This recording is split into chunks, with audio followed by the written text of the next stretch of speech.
Welcome to WBCS point.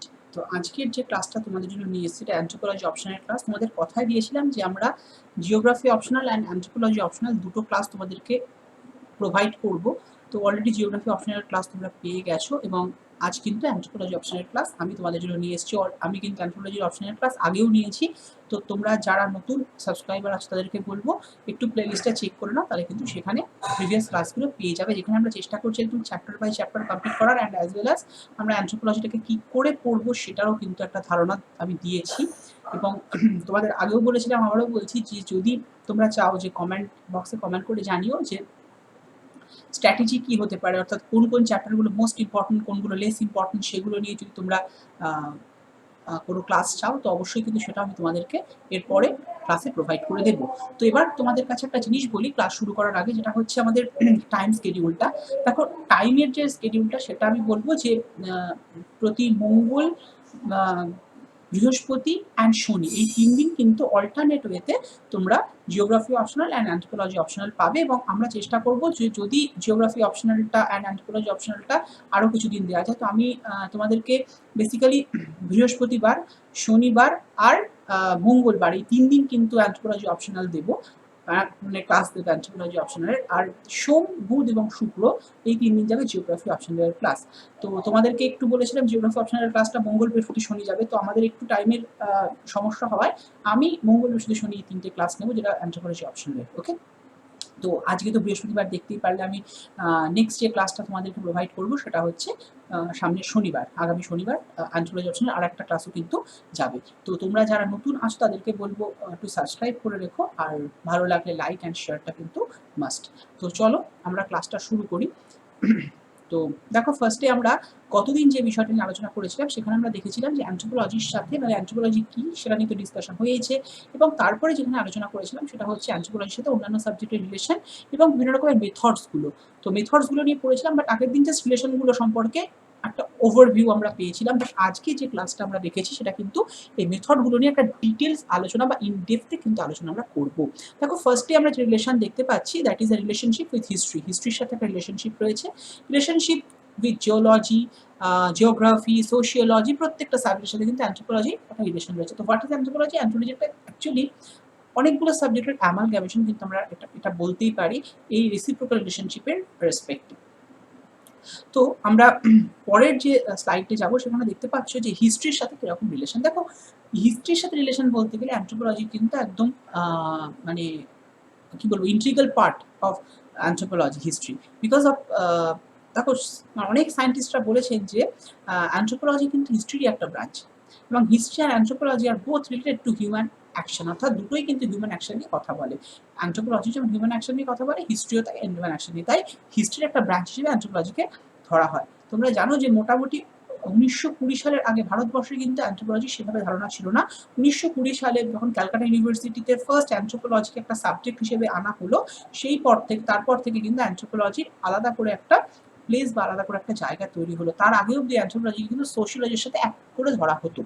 তো history আর anthropology both related to human action, এটা তো বললাম, এবং social anthropology studies the origin of civilisation and culture, যেটা কিনা হিস্ট্রিটা আলোচনা করে থাকে, অর্থাৎ মানুষের প্রাচীন বা আগের মানুষের অ্যানশিয়েন্ট অ্যান্ড মিডিয়াভেল টাইমের যে মানুষের বিভিন্ন রকমের কালচার ছিল, সিভিলাইজেশন ছিল, সেখান থেকে মানুষ কী করে আস্তে আস্তে বর্তমান সময়ে এসে পৌঁছলো, সেটা নিয়ে যেমন হিস্ট্রি ডিসকাশন করে ঠিক সেরকম অ্যানথ্রোপোলজি ডিসকাশন করে। তো দুটো স্টাডি করতে গিয়ে আমরা যখন দেখতে পাই যে হিউম্যান পাস্ট এবং মানে বেশিরভাগ ক্ষেত্রে আলোচনা করা হয়, এবং অ্যানথ্রোপোলজির সাথে হিস্ট্রির একটাই যদি আমি একটু ডিফারেন্সিয়েট করতে পারি সেটা হচ্ছে অ্যানথ্রোপোলজিতে কী দেখা হয়, পাস্টের সাথে সাথে কিন্তু বর্তমানেও কী কী চেঞ্জেস এসেছে সেটা কিন্তু দেখা হয়, যেটা হিস্ট্রির ক্ষেত্রে বর্তমানটাকে দেখা হয় না, অনলি পাস্টের কী কী চেঞ্জ ছিল সেটা কিন্তু দেখা হয়। দেখো এখানে লেখা আছে code describe the human past and both subject give important understanding the ancient past of man. But বললাম অ্যানথ্রোপোলজিতে কিন্তু বর্তমান বিষয়টাকেও তুলে ধরা হয়, but there has a difference, কিন্তু একটা ডিফারেন্স আছে। Anthropology studies the physical aspect of man along with the social aspect. হ্যাঁ, এখানে একটা ডিফারেন্স, যেটা তোমায় বললাম যে বর্তমান যেমন মানে কালচার নিয়ে ডিসকাশন করে, অ্যাজ ওয়েল অ্যাজ অ্যানথ্রোপোলজিতে কিন্তু ফিজিক্যাল অ্যাসপেক্ট নিয়েও ডিসকাশন করা হয়। হিস্ট্রিতে কিন্তু মানুষের ফিজিক্যাল অ্যাসপেক্ট নিয়ে কোনো রকম ডিসকাশন হয় না। ফিজিক্যাল অ্যাসপেক্ট ডিসকাশন করা হয় কোন জায়গাটায়, অ্যানথ্রোপোলজির যে বায়োলজিক্যাল পোর্শনটা আছে সেখানে। তোমরা জানবে অ্যানথ্রোপোলজির আমরা অলরেডি ডিসকাস করেছি, তাও একবার বলে দেওয়া, 3টে পার্ট রয়েছে। একটা হচ্ছে বায়োলজিক্যাল অ্যানথ্রোপোলজি বা জৈবিক নৃবিদ্যা, একটা হচ্ছে সোশিও কালচারাল অ্যানথ্রোপোলজি। আমরা কিন্তু সোশ্যাল অ্যানথ্রোপোলজি বলবো না, কারণ এখন যে টার্মটা আমরা ইউজ করতে শিখবো বা জানবো, that is a socio cultural anthropology. দুটোর একটা মিক্স আপ, দুটোর একটা অ্যামালগামেশন হয়েই কিন্তু এই সেকশনটা তৈরি হয়েছে anthropology, that is called socio cultural anthropology. আর একটা যে পার্ট রয়েছে that is called applied anthropology, যেটা বর্তমান যুগে খুব ইম্পর্টেন্ট, অর্থাৎ প্রায়োগিক নৃবিদ্যা যাকে বাংলায় বলতে পারি। আর সোশিও কালচারাল অ্যানথ্রোপোলজির বাংলা হচ্ছে সমাজ সাংস্কৃতিক নৃবিদ্যা। বাংলাগুলোও জানবে, কারণ অনেকেই বাংলায় দাও, তো তোমরা জানিও কারা কারা বাংলায় অ্যানথ্রোপোলজিটাকে নেবে ভাবছো বা বাংলায় কোশ্চেন আনসার লিখবে ভাবছো। তাদের জন্য বেশ কিছু জিনিস আমি রেখেছি, এরপরে তোমাদেরকে রিভিল করছি সেটা, কারণ এই আমি যে ক্লাস নেবো এটা কিন্তু ইংলিশেই দেবো, বাট বাংলায় বুঝিয়ে দেবো, আশা করি তোমরা বুঝতে পারছো। আর যাদের দরকার আছে তাদের বলবো একটুখানি নোটবুক নিয়ে বসো, তোমরা কিন্তু সেটা জট ডাউন করে নিতে পারো তোমাদের নোটবুকে, যেগুলো বলছি। যারা বাংলায় লিখছো তাদের রেসপেক্টে, আর যারা ইংলিশ লিখছো তারা তো এটার স্ক্রিনশট নিয়ে নিতে পারছো, অথবা তোমরা যদি চাও আমাদের গ্রুপে জয়েন হয়ে যেতে পারো। আমাদের কিন্তু অলরেডি অ্যানথ্রোপোলজির একটা গ্রুপ রয়েছে হোয়াটসঅ্যাপে, সেখানে আমরা তোমাদের ডিমান্ড দেখলে আমরা এই যে মানে তোমরা দেখছো পিডিএফটা বলো বা স্লাইডটা বলো, এগুলো কিন্তু তোমাদেরকে প্রোভাইড করে দেবো যদি তোমাদের ডিমান্ড দেখি। তো তোমরা যারা ইন্টারেস্টেড আছো, নিচে ডেসক্রিপশন বক্সে লিঙ্ক দেওয়া থাকবে, সেই লিঙ্কের থ্রু দিয়ে কিন্তু তোমরা আমাদের অ্যানথ্রোপোলজির যে অপশনাল গ্রুপ রয়েছে সেখানেও কিন্তু জয়েন হয়ে যেতে পারো, that is the WhatsApp group. আর সেটা সম্পূর্ণ ফ্রি, মানে সবাই জয়েন হতে পারে। আচ্ছা, তারপরে চলে আসি জিওগ্রাফির সাথে অ্যানথ্রোপোলজির সম্পর্ক। দেখো, জিওগ্রাফি ডিসকাস করে কোন পোর্শনটা নিয়ে? জিওগ্রাফি বেসিক্যালি ডিসকাস করে, যদি আমি একটা ভূমিভাগ আঁকি, সাপোজ এটা ধরো ভূমিভাগ, তো ভূমিভাগের নিচের যে পোর্শনটা সেই আলোচনা কিন্তু হয় জিওলজিতে, আর জিওগ্রাফি আলোচনা করে ভূমির ওপরের পোর্শন, যেখানে পাহাড়, পর্বত, মালভূমি, সমভূমি এইসব নিয়ে ডিসকাশন, নদী এইসব নিয়ে ডিসকাশন কিন্তু জিওগ্রাফির কাজ। তাই বলি কি মানে ভূতাত্ত্বিক বিষয় নিয়ে জিওগ্রাফির কাজ নেই? অবশ্যই একটা জিওগ্রাফির সাথে ভূতাত্ত্বিক সম্পর্ক রয়েছে, কিন্তু সেটার সম্পর্কটা খুব যেটুকু ওপরের পোর্শনটাকে জানার জন্য দরকার সেটুকুই, কিন্তু খুব ডিপলি জানার দরকার হয় না ভূতত্ত্ব বা জিওগ্রাফির ক্ষেত্রে। বাট জিওলজিতে পুরোপুরি মানে আন্ডারগ্রাউন্ড নিয়ে কিন্তু ডিসকাশন করা হয়। তো জিওগ্রাফিতে বললাম যে রিলেশনশিপ এবং দ্য ক্লাইমেট, প্ল্যান্ট, অর্থাৎ মানুষ মানে ভূমির ওপরের অংশের যে অংশটুকু আছে সেটা নিয়ে ডিসকাস করা হয়। তো এই প্রসঙ্গে একটা কথা বলি, জিওগ্রাফি কিন্তু অ্যানথ্রোপোলজির মধ্যে একটা ফার্স্ট সাবজেক্ট, যেখানে বিভিন্ন রকমের পার্ট রয়েছে। সেখানে ফিজিক্যাল জিওগ্রাফি রয়েছে, সেখানে হচ্ছে জিওফিজিক্স রয়েছে, জিওমরফোলজি রয়েছে, ক্লাইমেটোলজি রয়েছে, তারপরে তোমার সয়েল জিওগ্রাফি রয়েছে, বায়ো জিওগ্রাফি রয়েছে, অর্থাৎ এখানেও কিন্তু অনেকগুলোর সংমিশ্রণ, অর্থাৎ সবই কিন্তু মানুষের সাথে সম্পর্কিত বিষয়টাকে, মানে প্রকৃতির সাথে মানুষের রেসপেক্ট কিন্তু জিওগ্রাফির মাধ্যমে আমরা দেখতে পারি বা বুঝতে পারি। যেমন তোমরা অ্যানিমাল হাজবেন্ডারি যখন পড়ছো, যেটা কিন্তু জিওগ্রাফির সম্পর্কিত, বা প্ল্যান্টের সাথে পড়ছো জিওগ্রাফিকে, সেটা কিন্তু মানে মানুষের সাথেই কোনো না কোনোভাবে রিলেটেড। তো অ্যানথ্রোপোলজি যেহেতু সম্পূর্ণটাই মানুষকে নিয়ে, মানব বিজ্ঞান বলাই হয় অ্যানথ্রোপোলজিকে, তাই হিউম্যান জিওগ্রাফিতে we discuss about the relationship between the man and their culture. তো হিউম্যান জিওগ্রাফি একটা পোর্শন অ্যান্ড ইকোনমিক্যাল জিওগ্রাফি একটা পোর্শন। ঠিক সেরকম আমাদের অ্যানথ্রোপোলজি যে কালচারাল পোর্শন, সেখানেও কিন্তু মানুষের সাথে কালচারের, মানে মানুষের সাথে কালচার অর্থাৎ তার সমাজ সংস্কৃতির কি সম্পর্ক, সেটাও কিন্তু অ্যানথ্রোপোলজি ডিসকাস করে। অর্থাৎ জিওগ্রাফির সাথে অ্যানথ্রোপোলজির কিন্তু এখানে একটা বিশাল মিল রয়েছে, এবং অ্যানথ্রোপোলজিতে এক একটা দেখা যায় যে কি এক একটা প্রজাতি এক এক রকমের জিওগ্রাফিক্যাল এরিয়াতে বসবাস করে, সেই ওয়াইজ কিন্তু তাদের কালচার, সোশিওলজি কিন্তু একরকম চেঞ্জ হয়। সাপোজ ধরো বুশম্যানদের কথা যদি বলি, আমরা আফ্রিকার বুশম্যান, তারা যেরকম মানে ক্লাইমেটে বিলং করে, তো তাদের ক্লাইমেটের উপর ডিপেন্ড করে তাদের পোশাক আশাক, খাদ্যাভ্যাস, আচার আচরণ সবকিছুর কিন্তু আলাদা রয়েছে। তো এরকমভাবে যদি তোমরা দেখো যে মঙ্গোলিয়ান, ধরো সাপোজ তুমি হয়তো টিবেটিয়ানদের দেখছো, তাদের পোশাক আশাক, তাদের দেহের ধরন, তাদের দেহ গঠন, সেটাও কিন্তু জিওগ্রাফির উপর রিলেটেড। অর্থাৎ তোমরা জানবে যে যদি পাহাড়ি অঞ্চলে যে সমস্ত মানুষ বসবাস করে, তাদের কিন্তু হাত পা বেঁটে হয়, এবং সেটা তাদের পরিবেশের সাথে সাযুজ্য রক্ষা করার জন্যই। এবং তোমরা জানবে যে যারা ধরো গোর্খা কমিউনিটি থেকে বিলং করে, তারা কিন্তু তাদের মানে আমাদের কি হয়, সাধারণ মানুষের ওপরে উঠলে, পাহাড়ে বা কোনো উঁচু অঞ্চলে উঠলে কিন্তু শ্বাসকষ্ট হয়, এবং মানে বেসিক্যালি বায়ুর চাপটা যেখানে যখন কমে যায় তখন কিন্তু ব্লিডিং হতে পারে। বাট ওদের দেহের গঠনটা এভাবেই তৈরি থাকে যে যেটা কিন্তু ওরা সহ্য করতে পারে, ওদের এইভাবে ব্লিডিং হয় না। ওই জন্য অক্সিজেন মাস্ক অনেক সময় ওরা পরেও না, মানে যারা ধরো পাহাড়ে যাদের চড়ে, বেসিক্যালি গোর্খা কমিউনিটির লোকজনই বেশি চড়ে, এবং অন্যরাও চড়ে, কিন্তু তাদের ক্ষেত্রে কি হয়, অক্সিজেন মাস্ক কিন্তু ইউজ করতে হয়। বাট গোর্খা কমিউনিটি থেকে যারা শেরপা হয়, তাদের কিন্তু এইগুলো লাগে না খুব একটা, বিকজ ওদের শারীরিক গঠনই এভাবে তৈরি হয়। এটা কিন্তু জিওগ্রাফিক্যাল ফ্যাক্টরের মধ্যে অন্যতম, এবং মানুষের সাথে যেহেতু একটা ক্লাইমেটের একটা মানে ইন্ট্রিগাল একটা সম্পর্ক, একটা অঙ্গাঙ্গী সম্পর্ক রয়েছে, সেই কারণে কিন্তু অ্যানথ্রোপোলজিতেও কিন্তু জিওগ্রাফির একটা মানে একটা ভীষণ ভালো ভূমিকা রয়েছে, এই কথা বলাই যেতে পারে। তো এরপরে যে সেকশনে চলে যাবো দ্যাট ইজ আ সোশিওলজি। সোশিওলজির সাথে তো অ্যানথ্রোপোলজির একটা প্রথম থেকেই খুব ভালো সম্পর্ক আছে এবং তোমরা জানো যে বললামই একটু আগে 1920 সালের আগে অবধি কিন্তু এই সোশিওলজির পার্ট হিসেবে অ্যানথ্রোপোলজিকে ধরা হতো। তারপরে ক্যালকাটা ইউনিভার্সিটিতে ভারতের মধ্যে প্রথম এই ক্যালকাটা ইউনিভার্সিটি কিন্তু এই অ্যানথ্রোপোলজিকে আলাদা একটা সাবজেক্ট হিসেবে দেখায় এবং তারপর থেকে অ্যানথ্রোপোলজি আলাদা হতে শুরু করে। তো প্রথম যেহেতু সোশিওলজি, তখন সোশিওলজি মানেই কি মানুষের সোশ্যাল বিহেভিয়ার নিয়ে ডিসকাশন করে বা কাজ করে কিন্তু সোশিওলজি। তো it is a science of societies, এটা ইট হবে, ঠিক আছে? এটা it is a science of societies. Anthropology is a science of man and studies of human behaviour. তো অ্যানথ্রোপোলজিতেও দেখো মানুষের বিহেভিয়ার, মানুষের সায়েন্স নিয়ে কিন্তু ডিসকাস করা হয় অ্যান্ড তার সারাউন্ডিংস নিয়ে ডিসকাস করা হয়। তো the subject matter and sociology anthropology both are common and great extent অবশ্যই। তো but there have a common some difference between the main concept where core anthropology discuss on the primitive man অর্থাৎ প্রাচীন মানুষ নিয়ে discuss করে, sociology discuss on the civilised man অর্থাৎ মানে primitive মানে যারা সভ্য নয় তাদের নিয়ে ডিসকাশন কিন্তু অ্যান্ড অ্যাজ ওয়েল অ্যাজ সভ্য তাদের নিয়েও কিন্তু ডিসকাশন করে অ্যানথ্রোপোলজিতে, অর্থাৎ দুটোই কিন্তু ডিসকাশন হয়ে থাকে অ্যানথ্রোপোলজি। বাট সোশিওলজিতে কিন্তু অনলি মানে সোশ্যাল ম্যান বা সিভিলাইজড ম্যান যারা তথাকথিত কোট আনকোট সিভিলাইজড যারা তাদের নিয়ে ডিসকাশন করা হয় কিন্তু সোশিওলজিতে, যেটা অ্যানথ্রোপোলজিতে বেসিক্যালি ডিসকাশন করা হয় প্রিমিটিভ ম্যানদের নিয়ে যারা মানে তথাকথিত অসভ্য বা অসভ্যটি বলা উচিত না, প্রাচীন এরকম ধরনের মানুষদের নিয়ে, অর্থাৎ একটু প্রাচীন বা প্রিমিটিভ রয়েছে, তা প্রিমিটিভ টার্মটা ইউজ করা এখানে বেটার। তো তাদের নিয়ে কিন্তু ডিসকাস করা হয় অ্যানথ্রোপোলজিতে অ্যান্ড অ্যাজ ওয়েল অ্যাজ মানে সোশ্যাল বা সিভিলাইজ ম্যান নিয়েও কিছুটা ডিসকাশন থাকে, বাট সোশিওলজি কিন্তু সম্পূর্ণটাই ডিসকাস করা হয় সিভিলাইজ ম্যানদের নিয়ে। তো on the other hand social anthropology discuss on the civilise man. বললাম যে বেশিরভাগটা মানে অ্যানথ্রোপোলজির বেশ কিছুটা ডিসকাশন থাকে। তুমি বায়োলজিক্যাল অ্যানথ্রোপোলজি দেখলে সেখানে তুমি ধরো যখন ডারউইনের তত্ত্ব পড়ছো বা তুমি যখন অস্ট্রেলোপিথেকাস, রামাপিথেকাস, প্যারাপিথেকাস এদের নিয়ে ডিসকাস করছো, সেগুলো কিন্তু সবটাই একদম প্রিমিটিভ স্টেজের অফ ম্যান রয়েছে, সেখানে কিন্তু মানুষ তখনও সিভিলাইজ হয়নি। তো সেইটা নিয়ে ডিসকাস করা হয় এই পোর্শনটা, অর্থাৎ সেটা বায়োলজিক্যাল অ্যানথ্রোপোলজির পোর্শন। বাট সোশিওলজি কিন্তু অনলি সিভিলাইজ ম্যান নিয়ে আলোচনা করে। আর তোমাদের বললাম যে যখন সোশিও কালচারাল অ্যানথ্রোপোলজি পড়ছো বা সোশ্যাল অ্যানথ্রোপোলজি পড়ছো সেখানে কিন্তু মানে সিভিলাইজড ম্যানদের নিয়ে ডিসকাস করা হয়। অর্থাৎ দেখতে পাচ্ছ অ্যানথ্রোপোলজিতে কিন্তু সোশিওলজির একটা একটা বিশাল সম্পর্ক বা বিশাল রিলেশন রয়েছে। So we can say that anthropology, the science of man, men sometimes discuss on the civilized man, that is a social anthropology. I hope তোমরা বুঝতে পেরেছো যে সোশিওলজিতে অ্যানথ্রোপোলজি কিন্তু প্রথম থেকে একটা সম্পর্ক ছিল এবং সোশিওলজি যে বিষয়টা that is a civilised man, anthropology কিন্তু সিভিলাইজড অ্যান্ড প্রিমিটিভ বা আনসিভিলাইজড যাই বলো না কেন দুজনকে নিয়ে ডিসকাস করে। তো এটা একটা ছোট্ট ডিফারেন্স, আদারওয়াইজ কিন্তু দুজনের ডিসকাশনের জায়গাটা বা আসপেক্টটা কিন্তু সেম আছে।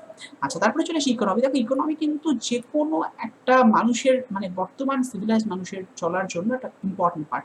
তো economics always discuss on the wealth of civilised man. অবশ্যই বললে আমি যে সভ্য মানুষের বা তথা বর্তমান সময় মানুষের চলার জন্য একটা অন্যতম বিষয়। তো দ্য গুডস গুডস মানে দ্রব্য অবশ্যই জানো, তো which have the power to fulfil the need of men is always as known as economics, অর্থাৎ মডার্ন কনসেপ্টে কিন্তু বলা হয়। অর্থাৎ সভ্য মানুষের যে সমস্ত নিডগুলো রয়েছে সেগুলো ফুলফিল করার যে পাওয়ার সেটা কিন্তু নিড কিন্তু ডিসকাস করা হয় ইকোনমিক্সে। And on the other hand anthropology discuss on the formation of society, it's development, evolution of society. তো এগুলো যখন ডিসকাস করছে তখন দেখো সোসাইটি ডেভেলপমেন্ট কী করে হবে, যদি অর্থ না থাকে তাহলে ডেভেলপমেন্ট সম্ভব নয়, তাহলে সেখানে কিন্তু অটোমেটিক্যালি ইকোনমিক্সের কনসেপ্ট অ্যানথ্রোপোলজির ক্ষেত্রেও চলে আসছে, যেটা ইকোনমিক্সের অনেকগুলো পার্ট আছে, তার মধ্যে welfare economics the important part, যেখানে মানুষের কল্যাণ কী করে করা যায়, ডেভেলপমেন্ট কী করে করা যায় সেটা নিয়ে ডিসকাস করা হয়। এবং অ্যাজ ওয়েল অ্যাজ অ্যানথ্রোপোলজিতেও কিন্তু সোসাইটি ডেভেলপমেন্ট, তার ফ্লোরিশ এগুলো নিয়ে ডিসকাস করা, এভলিউশন। তো সেখানে কিন্তু অবশ্যই ইকোনমিক্সের সাথে অ্যানথ্রোপোলজির একটা বিশাল সম্পর্ক বা একটা গুরুত্বপূর্ণ সম্পর্ক কিন্তু রয়েছে, এ কথা বলাই যায়। এবারে যেটা সে পলিটিক্যাল সায়েন্স, দেখো পলিটি মানেই কিন্তু সেটা সিভিলাইজড একটা সাংস্কৃতিক ধারণা। তো এই পলিটিক্যাল সায়েন্সেও কিন্তু ডিসকাস করা হয় rules and variation of regulation in our society নিয়ে। And other hand anthropology discuss the formation of state and state. তো অবশ্যই আওয়ার সোসাইটি নিয়ে যেখানে ডিসকাস করা হচ্ছে, বেশি ভেরিয়াস রেগুলেশন নিয়ে ডিসকাস করা হচ্ছে, বিভিন্ন রকম নিয়ম কানুন নিয়ে আলোচনা করা হচ্ছে পলিটিক্যাল সায়েন্সে।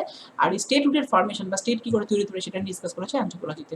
তো অবশ্যই দুটোই কিন্তু কোরিলেটেড, অর্থাৎ হিউম্যান সোসাইটি নিয়ে কিন্তু দুটোই কনসার্ন বা দুটোতেই কিন্তু আলোচনা করা হচ্ছে। তাই পলিটিক্যাল সায়েন্সের সাথে অ্যানথ্রোপোলজির একটা অঙ্গাঙ্গী সম্পর্ক রয়েছে কথা বলাই যায়। এরপরে চলে আসি আমরা সাইকোলজিতে। ওকে, তো human psychology basically deals with the human mind. Psychology মানেই যারা মানুষের মস্তিষ্ক, মানুষের এক্সপেরিয়েন্স, মানুষের বিহেভিয়ার এগুলো নিয়ে ডিসকাস করে। তো মানুষের এগুলো নিয়ে যখন ডিসকাস করা হচ্ছে অবশ্যই সেটা অ্যানথ্রোপোলজিরও পার্ট, কারণ অ্যানথ্রোপোলজি কিন্তু টোটাল মানুষের সেই উৎপত্তি থেকে শুরু করে বর্তমান মানুষ, তার বিহেভিয়ার, তার আচরণ সবকিছু নিয়ে কিন্তু ডিসকাস করবে। মানুষের প্রত্যেকটা বিষয়ে কিন্তু তার একটা নজর থাকে অ্যানথ্রোপোলজির। আর তার একটা পার্ট যেটা ইজ দ্য হিউম্যান মাইন্ড, যেটা কিন্তু মানুষের অন্যতম ইম্পর্টেন্ট পার্ট, সেটা নিয়ে ডিসকাস করা হয় সাইকোলজিতে। তো সাইকোলজির সাথে অ্যানথ্রোপোলজির একটা কিন্তু অবশ্যই সম্পর্ক রয়েছে, এ কথা বলাই যায়। এরপরে চলে আসবো যে পার্টটা, দ্যাট ইজ কল্ড জিওলজি। দেখো জিওলজির কথা একটু আগে তোমাদের বলছিলাম। জিওলজি ডিলস করে কি নিয়ে? না আন্ডার আর্থ নিয়ে, অর্থাৎ পৃথিবীর নিচের অংশ নিয়ে। আর ওপরের অংশ নিয়ে তো বললাম জিওগ্রাফিতে। তো দেখো আন্ডার আর্থে যখন কাজ করা হয় তখন তো বিভিন্ন রকমের প্রিমিটিভ জিনিসপত্রগুলো বেরিয়ে আসে। মানে ধরো এই যে বিভিন্ন রকমের মানে কথা বলছিলাম তোমাদের অস্ট্রালোপিথেকাস, রামাপিথেকাস, প্যারাপিথেকাস, নিয়ান্ডারথাল, এই সমস্ত মানুষদের যে উদাহরণ আমরা পেয়েছি, গ্রামিলিড, ক্রোম্যাগনন। তো এগুলো কি থেকে পেয়েছি? বিভিন্ন রকমের এক্সকাভেশন, বিভিন্ন রকমের খনন কার্যর ফলে কিন্তু আমরা এগুলো পেয়েছি। তো সেগুলো যখন সয়েলের সাথে মিশে থাকে বা রকের সাথে মিশে থাকে, সেগুলো কিন্তু খনন কার্য জিওলজিক্যাল বেসিস রেসপেক্টেও করা হয়েছে কখনো কখনো, কখনো কখনো আবার অ্যানথ্রোপোলজির রেসপেক্টেও করা হয়েছে, বা অ্যানথ্রোপোলজিক্যাল সার্ভে হিসেবেও করা হয়েছে। তো তখন দেখা গেছে যে এক এক জায়গার এক এক রকমের কিন্তু বিষয় রয়েছে, যেটা কিন্তু জিওলজি সাথে অ্যানথ্রোপোলজির সম্পর্ককে আরও সুদৃঢ় করেছে। একটা জায়গায় এক এক রকমের বিষয়, মানে অর্থাৎ দেখো আমরা কিছু কিছু মানুষকে দেখেছি, বা মানুষের কঙ্কালকে, নরকঙ্কালকে দেখেছি, যেগুলো কিনা লাল মাটি দিয়ে ঢাকা ছিল। যেমন আমরা বলতে পারি নিয়ান্ডারথালদের কথা।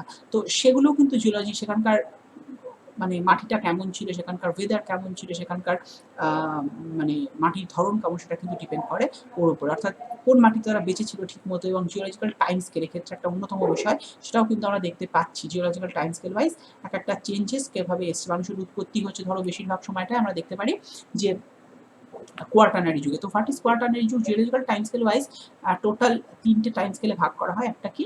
একটা হচ্ছে প্যালিওজোইক, তারপর মেসোজোইক, তারপরে সিনোজোইক। তো এই সিনোজোইকের আবার দুটো ভাগ, একটা কোয়াটার্নারি, একটা টারশিয়ারি। তো এছাড়াও কিন্তু মেসোজোইক এবং প্যালিওজোইকেরও ভাগ রয়েছে, সেগুলো নিয়ে বলতে গেলে আরও অনেক ডিটেল হয়ে যাবে। তো সেগুলো আবার যে ক্লাসগুলো আসবে আপকামিং, সেগুলোতে ডিসকাশন করবই। তো মনে রাখবে যে এই সিনোজোইক বা আধুনিক যুগে কিন্তু দুটো ভাগ, একটা কোয়াটার্নারি, একটা টারশিয়ারি। এই কোয়াটার্নারি পিরিয়ডের থেকেই কিন্তু মোটামুটি মানুষের শুরু হতে, মানে উৎপত্তি হতে শুরু করে, এবং টারশিয়ারি যুগে এসে মানুষ দেখা যায় অতি আধুনিক উন্নত মানুষে পরিণত হয়েছে। So there has a lots of relation between anthropology and geology, তো বলাই যায়। এরপরে চলে আসবো যেখানে, যেটা হচ্ছে বায়োলজি। বায়োলজি কিন্তু অলওয়েজ ডিল করে মানুষের অরিজিন নিয়ে, তার ডেভেলপমেন্ট নিয়ে, তার স্ট্রাকচার নিয়ে। So when anthropology deals in origin, development of human biology, there have a lots of relation between anthropology and biology. তো বায়োলজিক্যাল অ্যানথ্রোপোলজির যে পোর্শন, সেটা কিন্তু কমপ্লিটলি ডিপেন্ড করছে বায়োলজির ওপরে। তো বায়োলজির সাথে অ্যানথ্রোপোলজিতে একটি সম্পর্ক রয়েছে, এই কথা তো বলাই যায়। এরপরে যে বিষয়টা আসবে, দ্যাট ইজ এডুকেশনাল সায়েন্স। দেখো education is one of the important subject of the present context, অবশ্যই। তো without education anything is not possible to achieve, কোনো কিছুই পসিবল নয় এডুকেশন ছাড়া। সো অ্যানথ্রোপোলজি যেহেতু, মানে কার পসিবল নয়? মানুষের পক্ষে এডুকেশন ছাড়া কোনো কিছু পসিবল নয়। তো in detail study of anthropology যেহেতু করা হচ্ছে, তো educational science is one of the important matter এক্ষেত্রে। তো there have a lots of relation between educational science and anthropology. Okay, তো এই টোটালটাই কিন্তু আমাদের যে বিষয়গুলো বলেছিলাম তোমাদেরকে, যে এই যে দেখো রেসিপ্রোকাল রিলেশন, প্রত্যেকটা নিয়ে কিন্তু আমি ইন্ডিভিজুয়াল আলোচনা করলাম। আশা করি তোমরা বুঝতে পেরেছো।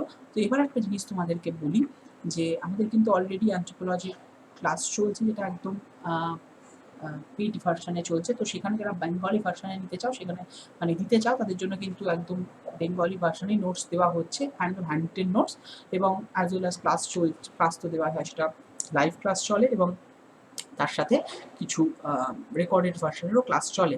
তো সেই যারা ক্লাস করতে আগ্রহী, অনেকে জানিয়েছিলে, অনেকে মেসেজ করেছে, তাদের উদ্দেশ্যেই বলি, আমাদের অলরেডি মানে 2টো ক্লাস চলছে। তো 3 নম্বর ব্যাচটা খুব শিগগিরই শুরু হবে, মানে 2টো ব্যাচ চলছে অ্যাকচুয়ালি। 3 নম্বর ব্যাচটা খুব শিগগিরই শুরু হতে চলেছে। যারা ইন্টারেস্টেড তারা কিন্তু জয়েন হয়ে যেতে পারো। ডেসক্রিপশন বক্সে সমস্ত লিঙ্ক দেওয়া থাকছে। লিঙ্ক মানে সমস্ত রকমের ইনফরমেশন দেওয়া থাকছে। বেসিক্যালি আমাদের যে phone number and WhatsApp number দেওয়া থাকছে, তোমরা যারা ইন্টারেস্টেড আছো তারা কিন্তু জয়েন হয়ে যেতেই পারো অ্যানথ্রোপোলজির অপশনাল ক্লাসে, যেটা ব্যাচ 3 খুব শিগগিরই শুরু হতে চলেছে। এই মাসের মিডলের দিকেই হয়তো শুরু হয়ে যাবে। তো আর সাথে আমাদের WBCS এর অলরেডি ক্লাস শুরু হয়েছে, এই মাসেই শুরু হয়েছে। একদম। তো তোমরা যারা ইন্টারেস্টেড এখনো জয়েন হয়ে যেতে পারো, কোনো অসুবিধা নেই। অলরেডি আরেকটা ব্যাচে চলছে আমাদের এবং এটা second batch WBCS integrated. Integrated মানে সেখানে প্রিলিমস অ্যান্ড মেইনস দুটো একসাথে পড়ানো হয় এবং একদম মেইনস রিলেটেড স্টাডি প্রথম থেকেই তোমাদের বেঙ্গলি, ইংলিশ ডেসক্রিপটিভের উপরে জোর দেওয়া হয়, ইংলিশের গ্রামার করানো হয় and as well as ecology, science, technology এই পোর্শনগুলোর উপরও কিন্তু ক্লাস থাকে। সেটার পরিমাণটা হয়তো কম কম থাকে ক্লাসগুলোর, কারণ অন্যান্য সাবজেক্টের উপর বেশি এমফাসাইজ করা হয়, বাট আফটার প্রিলিমস কিন্তু ওইগুলোর উপর এমফাসাইজ একসাথে করা হবে। বাট প্রথম থেকেই কিন্তু আমাদের বললামই যে Bengali, English descriptive and English অবজেক্টিভের উপরও কিন্তু জোর দেওয়া হয় এবং ইন্ডিভিজুয়ালি প্রত্যেকের সাথে মানে তাদের কোথায় কোন প্রবলেম সেগুলো কিন্তু ডিসকাস করা হয়। তো তোমরা যারা ইন্টারেস্টেড আছো, এই কথাটা একটা কারণেই বলা, this is not for advertisement. তোমরা অনেকেই জানতে চেয়েছিলে, হোয়াটসঅ্যাপ করো, সবসময় হয়তো রিপ্লাই দেওয়া হয় না, সেই কারণেই বলে দেওয়া যে তোমরা যদি ইন্টারেস্টেড থাকো, নিচে ডেসক্রিপশন বক্সে সমস্ত ইনফরমেশন, মানে কি আমাদের হোয়াটসঅ্যাপ নাম্বার অ্যান্ড হচ্ছে আমাদের যে নাম্বার, কন্ট্যাক্ট নাম্বার সেটা দেওয়া রয়েছে অ্যান্ড ফেসবুক পেজেরও লিঙ্ক দেওয়া থাকবে। তো তোমরা জয়েন হয়ে যেতে পারো। ফেসবুক পেজ সেম নেমে আছে, WBCS পয়েন্ট, আর আমাদের একটা অফিসিয়াল চ্যানেল আছে টেলিগ্রামে, সেটাও WBCS পয়েন্ট। তোমরা সেখানে জয়েন হয়ে যেতে পারো। সেখানে কিন্তু রিসেন্ট শুরু হয়েছে এই মাস থেকে, যেটা হচ্ছে ডেলি কারেন্ট অ্যাফেয়ার্স কিন্তু তোমাদের একদম নোটস প্রোভাইড করে দেওয়া হয়, রাত্রির দিক করে প্রোভাইড করা হচ্ছে অবশ্যই।